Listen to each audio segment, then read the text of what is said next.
problem is, Minister, despite the sort of statements of sympathy with the the plight of Palestinians faced with the silent transfer and annexation prosecuted by Israel against Palestinians to remove them from places like East Jerusalem and other parts of the West Bank, it just goes on and on and on. And nothing is done to stop it. Thank you. And you're just saying, well, yeah, look, I'm appalled by it, but nothing can be done. That's pretty much the line. Thank you. Well, it isn't actually. We've done a huge amount to try to advance the cause of a two-state solution, to focus the world's attention on illegal settlements and their expansion. And I think we have contributed to international pressure that has prevented Israel from moving ahead with plans to annex large parts of the West Bank in the summer. We've been active at a UN level. We've been involved in multiple resolutions. We've been very active at an EU level, and we continue to be.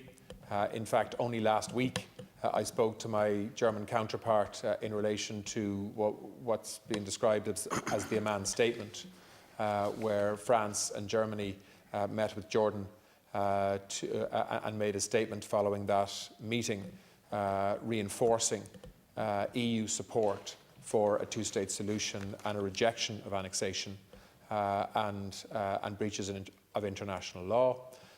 So we remain in the middle of this debate and continue to try to shape an EU response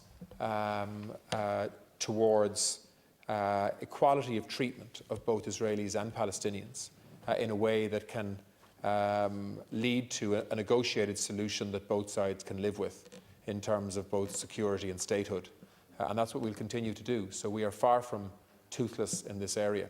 And we're doing an awful lot more, I can assure you, than simply expressing criticism. What we can't do is breach international law ourselves or try to do something that is outside of the remit of the Irish government in relation to trade sanctions or limiting trade. I've explained that to this House on many occasions, and it comes directly from the AG.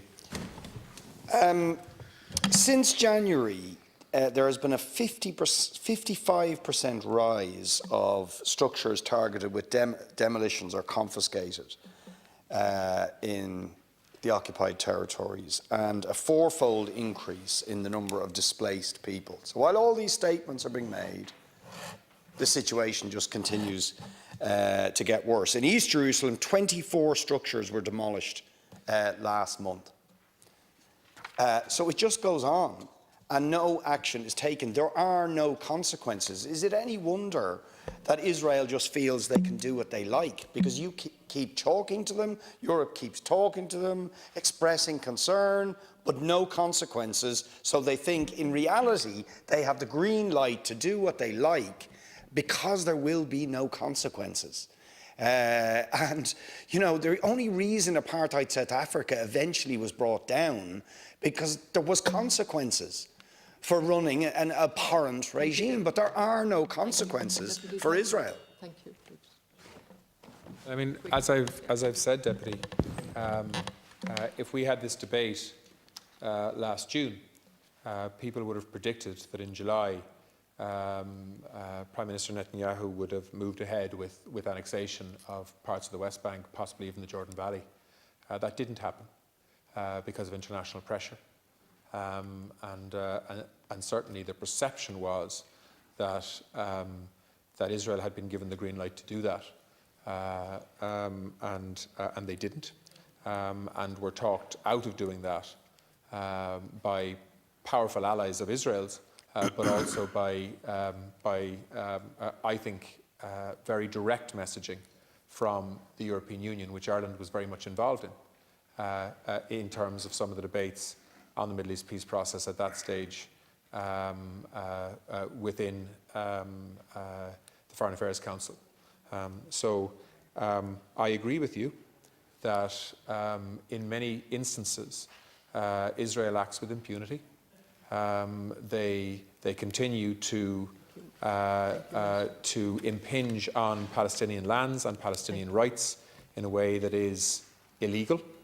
And we have to continue to highlight that and maintain pressure. But we also have to talk to Israel and maintain a relationship that can result in a negotiated outcome at some point in the future. This isn't going to be resolved by protest alone. Thank you.